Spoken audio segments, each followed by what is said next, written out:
Going to be streaming later today. 5 p.m. We're doing another show here. 5 p.m. on Rumble, rumble.com, with the great Chris.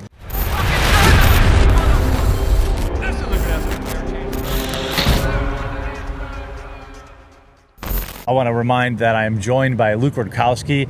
We Are Change. All of his socials are listed in the description. He's here on Rumble as well. He's going to be streaming later today. 5 p.m. We're doing another show here. 5 p.m. on Rumble, rumble.com, with the great Chris.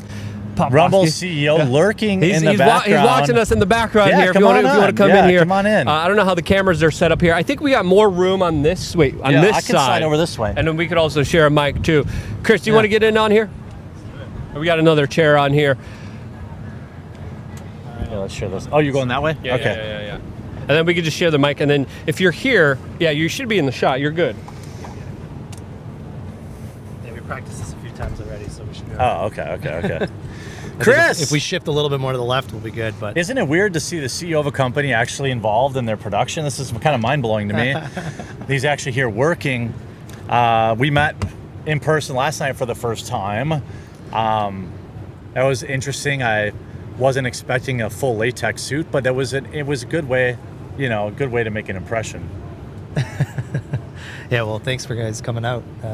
It's great to have you guys here. Yeah. Well, what are you expecting tonight? We've got.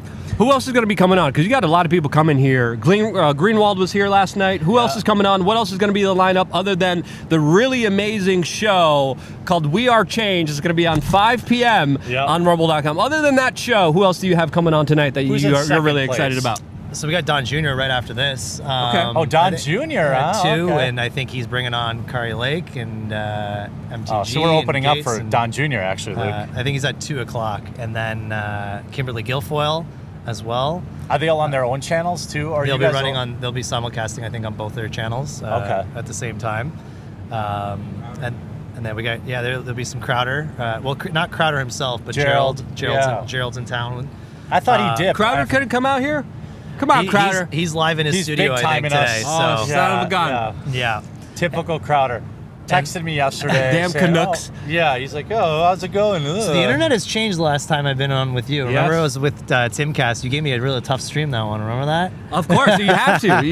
You got to battle iron with iron, right? You got to fight for the best ideas. And if we're gonna be better than the corporate media, if we're going to be better than YouTube, if we're going to be better than the establishment, you need to get through all of it to leave no doubt for the people out there that we're going to be doing our best here to respect free speech, because this is a fight of the lifetime. I don't know if you understand what you're doing here, Chris, with Rumble, but it is absolutely critically important for people to have speech in this country that has been slowly and surely denied to us since 9/11. It has been taken away slowly and surely. They're boiling the frog. There's a lot of frogs that are not just gay, but they're boiled over.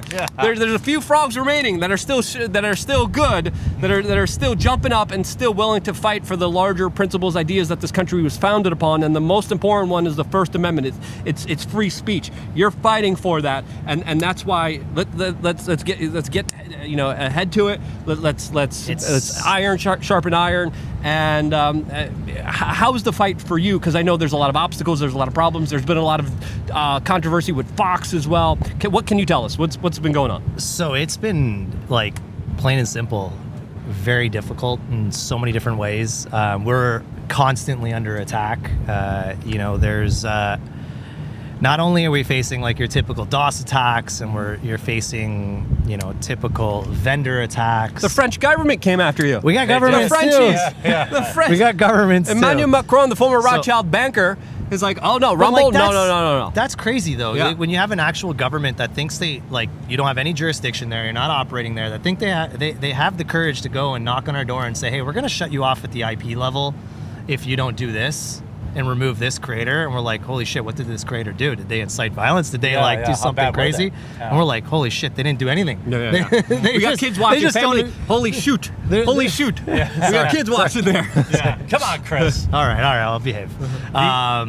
It was, that's kind of scary. It's like very scary, actually. No, it's So, like, it's terrifying. Going Yeah. up against governments and stuff like that, we had a choice. It was like, because you know that Timcast is using Rumble's cloud. Yep. They're testing it for us, and then you also have Trump's Truth Social using Rumble's cloud, and we get a letter saying they're going to null route us. They're going to turn off our IPs. Means that's a lot of collateral damage to our cloud and everything. So we had to make a choice. Like, we obviously couldn't make the choice for Timcast. We can't make a choice for Truth. So we made the choice to just shut off France entirely. Yeah. Because we didn't agree with Sorry, their France. stance. Yeah, It'd it's be a great time. kinda Do sucks. you have VPN sponsor? The great minds think alike. We're like, how are we going to monetize this right now? But there's VPNs. If you're parlez-vous français and you want to get some real truth in there, if you want to get into conversations that the establishment doesn't want you to have, get a VPN. I don't have a plug here, but I think it's smart to, of course, always have that as a backup and to try to hide as much information away from the central powers and the central controllers that be. But no, Chris. It's a very, very, very important battle. That's why I'm here today. That's why I'm doing the live show at 5 p.m. That's why I use Rumble infrastructure as well for LukeUnfiltered.com, and a lot of other people use it as well. And it's great. You guys are still working on expanding that too, right? Yeah. The cloud services. Yeah, we're Or looking to thinking launch about it and launch into beta here by the end of the year. Maybe That's a gonna be little, killer. maybe For a little app sooner hosting than and later. stuff like that. Yeah. I think the opportunity is immense. Like the same opportunity that AWS had, going after the market. I think that not only do you have half the market, or not maybe half, but like you have a significant 30, portion of the 40%, market yeah. that is very anti-censorship, and the same kind of sentiment that exists with video exists with a lot of businesses. But on the flip side, I also think that like a large part of the market is upset with pricing. Cloud was supposed to lower the price of hosting, It's hasn't crept really back done up, that for yeah. a lot of these companies. So Yeah. I think we have two ways to attack the market: one on price, and one on the big tech censorship that you're seeing, that type of sentiment. So I think we have a real opportunity to make a lot of change. But it all starts there. Like, owning your own infrastructure is existential. If we didn't own our own infrastructure, I could say that in July 4th weekend last year, we would have been out of business if we didn't have our own stuff. We had vendors come to us and want to parlor us, and we had to do some crazy moves within like a couple days that we did do. So we're at a point now where we're quite strong on that front, but it's existential to have your own systems and your own servers, and run as much of that as possible off your own stuff. As a Canadian, can I ask you, there's a court decision this morning. I don't know if you're following the news. You might be kind of busy running a company. But Jordan Peterson lost his court case to, he got sent to re-education camp, essentially, for tweeting some mean things about, I think, Trudeau, and then, whatever. It doesn't matter really what it was. So Canada just ruled that, nope, sorry, that this actually isn't a punishment, and it's not an infringement on your, they don't have a First Amendment, but your freedom, they do have freedom of speech for the most part. So they're sending him to re-education camp now. It's wild because people look at this stuff when I cover it and they're like, it's happening in Jordan Peterson, but I'm always looking at it like, no. Like, Jordan's the first, and then it's going to get expanded to, they're the canary in the coal mine. Yeah, I'm not familiar at all with okay. that, but based on the things that are happening in Canada, I am familiar with a lot of the policies in Canada that are extremely disheartening and very concerning on so many different levels. Were there other governments that reached out to you that you can't talk about publicly? No, I could talk. Yeah, I could talk about it. Like, was France the most outrageous case of a government coming to you and be like, "Hey, block this user, block this person as well"?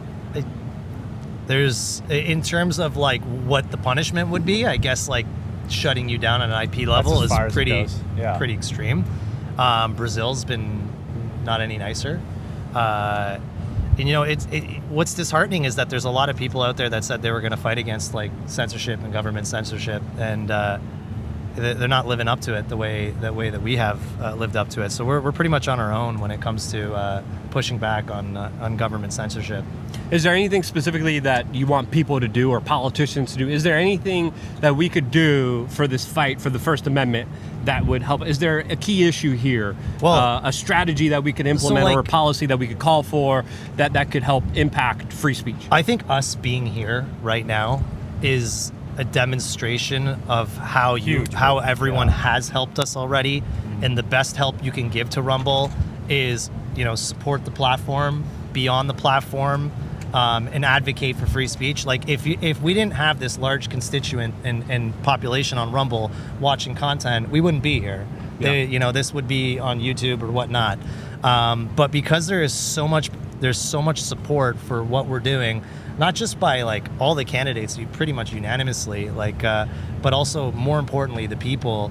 It allows us and it kind of forces the world to put attention on us and have us in places like here. So the most you can do is just like support Rumble in any way you can. Just create an account, get involved in the chat. I say this every day. Exactly. Create an account. Exactly. Don't be a lurker. Follow the people that you like. And then start making Rumble the place you go first every day. And tell people about it. Yes. Say like if you believe in free expression, and you believe in that deeply, push people to places that are doing it the best. Don't push them to places that are not advocating for that. Yeah. So that would be the best way to help. Obviously, we're under attack by Wall Street, we're under attack by governments, we're under attack by everything possibly imaginable. It's going to get worse too. But that's for us to deal with. That's where I got to roll up the sleeves and push back. We got another super chat from Myth-Informed Mike over here. Yeah. And he's specifically asking about X. And he wants to know about your comment specifically, Chris, on what you think Elon Musk is doing with the block feature, if you support that, if you don't support that. But more importantly, have you been in contact? Can you tell us if you've been in contact with Elon? Is there any crossover? Because it seems like the mission of X could be very similar to Rumble. Is there any crossover there? Is the mission similar or not? So I've spoken to Elon. I've met him. What we're seeing, I think where Twitter is and where Rumble is, our stances are very diametrically different. I think what we saw with Turkey, I don't know if you recall what happened. No, you gotta tell us.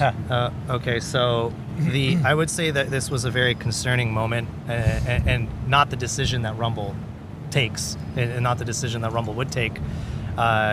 The Turkish government asked to censor specific people on Twitter. Twitter complied. I thought that was a very bad mistake. And it had to do with a political opposition party to the Turkish government that was taken down by the request of the Turkish government. The entire 82% of requests have been the entire by purpose governments. The entire purpose of the Twitter files was to talk about how governments shouldn't be censoring and influencing, and then to go months later and comply to the Turkish government, which I don't think you have any meaningful. I don't know. I can't speak for their company, but I know Rumble. It's just something that Rumble would not do. We proved that we wouldn't do it, and we did it in a market that's probably much more meaningful on a monetary larger, basis than Turkey would be.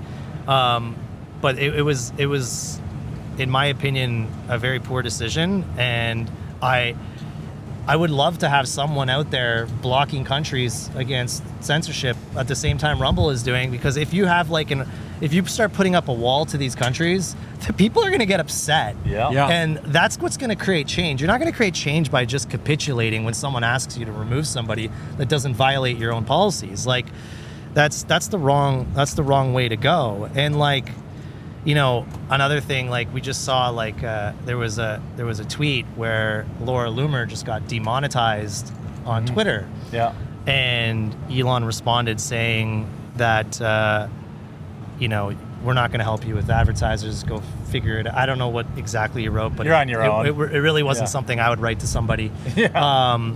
And I responded to that. And once again, something diametrically different that Rumble does here is that when we had a public company called Tremor Media come to us and say, hey, we need you to pull all ads off of Dan Bongino, we told that public company to pound sand, and we canceled them. We shut them off from accessing any inventory on Rumble because they don't believe in the philosophy that we believe in. And if you're going to let advertisers start pushing around where your platform goes, then that's a concern. And then, the other thing is the new CEO of Twitter saying awful but not, what was it? Lawful but awful. Yes. Yeah. Yep. Who determines shadow ban. who determines what awful is? Yeah. She also did that very good Pfizer commercial with all the presidents of Mask the United up, States. mask up or pack up. With Clinton, Obama, and Bush. Yeah. So and not a lot of trust there. This isn't in the vein of freedom of expression, and every company has their reasons on why they do things. YouTube has theirs, Twitter will have theirs, but it's very different than how I've been running Rumble and how the whole company at Rumble, we have our goal. It's very difficult to be like an absolutist in this world, because of a lot of different restrictions. Nearly impossible. It's so difficult. But Rumble is doing the most and holding that line. There is nobody holding the line like Rumble is, and there's nobody pushing the line back as close to the First Amendment like Rumble is at our size. And that's really significant. It would be great if there's other companies that would do that would help push back with us. Yeah. And there has been especially ones that say we're free speech.